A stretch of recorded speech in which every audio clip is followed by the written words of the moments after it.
ఆంధ్రప్రదేశ్ రాజకీయాల్లో ప్రత్యేకత కలిగిన కుటుంబాల్లో వంగవీటి కుటుంబం ఒకటి. దివంగత నేత వంగవీటి బంగ గురించి ప్రత్యేక పరిచయం అక్కర్లేదు. తరాలు మారినా ఆయన దారుణ హత్యకు గురై 35 ఏళ్లు దాటినా ఇప్పటికీ ఆయన హాట్ టాపికే. ప్రస్తుతం ఆంధ్రప్రదేశ్లో ఎన్నికలు జరగనున్నాయి. ఈ నేపథ్యంలో వంగవీటి రంగా తనయుడు వంగవీటి రాధాకృష్ణ పరిస్థితి ఎవరికీ అర్థం కావడం లేదంటున్నారు. 2004లో కాంగ్రెస్ పార్టీ తరపున తొలిసారి ఎన్నికల బరిలో దిగిన రాధా విజయవాడ తూర్పు నుంచి ఘన విజయం సాధించారు. 2009లో ప్రముఖ నటుడు చిరంజీవి ఏర్పాటు చేసిన ప్రజారాజ్యం పార్టీ తరపున విజయవాడ సెంట్రల్ నుంచి పోటీ చేసి అతి స్వల్ప ఓట్ల తేడాతో ఓడిపోయారు. 2014లో వైసీపీలో చేరిన రాధా విజయవాడ తూర్పు నుంచి పోటీ చేసి పరాజయం పాలయ్యారు. ఇక 2019లో తాను అడిగిన విజయవాడ సెంట్రల్ సీటును వైసీపీ అధినేత జగన్ ఇవ్వకపోవడంతో రాధా ఆ పార్టీకి రాజీనామా చేశారు. టీడీపీలో చేరారు. టీడీపీ తరపున వివిధ నియోజకవర్గాల్లో ప్రచారం చేశారు. 2019 ఎన్నికల్లో రాధా ఎక్కడా పోటీ చేయలేదు. టీడీపీ ఆయనకు ఎమ్మెల్సీ పదవిని ఇస్తుందని వార్తలు వచ్చాయి. అయినప్పటికీ ఆయనకు ఏ పదవి దక్కలేదు. మధ్యలో కాపు ఫ్యాక్టర్తో వంగవీటి రాధాను వైసీపీలోకి తెచ్చే ప్రయత్నాలు కూడా జరిగాయి. అయితే రాధా ఆ పార్టీలో చేరబోనని తేల్చి చెప్పేశారు.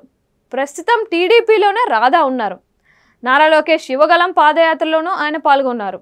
అయితే ఆయన ఎక్కడా సీటు అడగలేదో లేక పార్టీనే ఇవ్వలేదో కానీ రాధా పేరును కనీసం టీడీపీ టికెట్ల కేటాయింపులో పరిశీలనకు కూడా రాలేదు.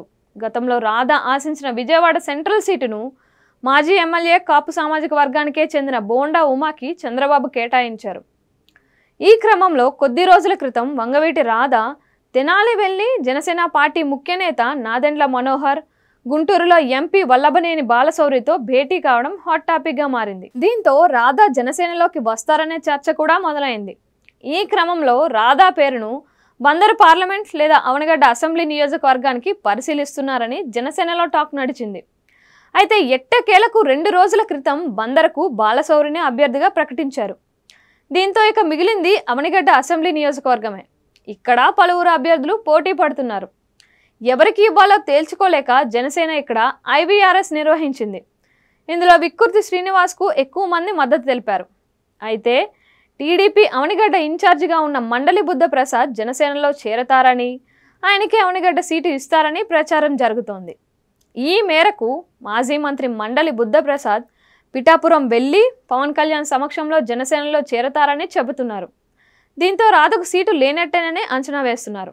మరోవైపు టీడీపీ సైతం ఆయన పేరును పట్టించుకోకపోవడానికి ఆసక్తికర కారణం వినిపిస్తుంది. వైసీపీ నేతలు కొడాలి నాని, వల్లభనేని వంశీమోహన్లు రాధాకు ప్రాణ స్నేహితులు. పార్టీలకు అతీతంగా తాము మంచి స్నేహితులమని వీరు ముగ్గురు పలుసార్లు చెప్పారు.